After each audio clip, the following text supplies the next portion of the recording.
Hello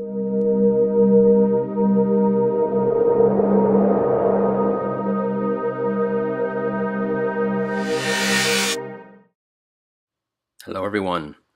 Today we're talking about outside straight draws. Normally you find yourself in this situation because you are playing with connectors or one-gappers. Connectors, as you might guess, are cards right next to each other in rank. And a gap hand is a hand where there's a gap in the rank of the cards. When you look down at your pocket cards and you see these hands, the best you can hope for is that you make a straight. Now, because a flush beats a straight, we want to be on the lookout for flush cards. So we cross our fingers for a rainbow flop. That is, no matched suits on the board, so nobody will be on a flush draw. And we're also hoping that we end up on the right end of this straight. That is the higher end, and that's what I've got here. Anyone with a 4 is on what they call the idiot end, or the ignorant end of this straight. So I'm feeling good, pretty good about my hand. I'm keeping in mind that someone may have flopped a set, or someone may have the 8-9 and have me crushed. But I'm ahead of someone with a 4 because they're on the wrong end of this. And I'm feeling pretty good. Looks like some action is coming to me, and I have a choice to make. So what do? Do you tip the dealer and cross your fingers? No, you look at the math. You have 2-to-1 odds that you'll make your straight on the turn of the river. That is, with 8 outs, you will make your hand. You'll get that straight almost a third of the time. So we've got good odds, and I think we can call this bet.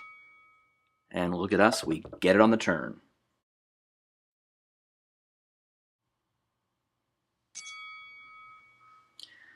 This player may have an 8 as well, but just to make sure, I'm going to raise here.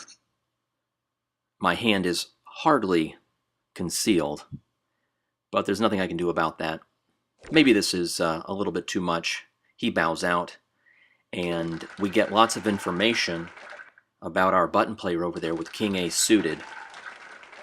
We'll need to keep that in mind for future hands when we play this person. Let's look at another hand. Here's a gap hand. We had 2 gappers before, now we have 1 gappers. Just the jack in between our queen and our 10, obviously. But we find that on the flop as well as the 9. Rainbow flop, that's good. We're on the right end of this, that's good. Let's think about the math. How often will we hit this on the turn or the river? Do you remember? We've got 2-to-1 odds. It's just shy of 33% of the time. Those odds are cut in half going into just the river card, but I take it down with the bet. One last hand. This time we have connectors. Not a strong hand, but in the big blind I can limp, and I find myself with the outside draw. Rainbow flop.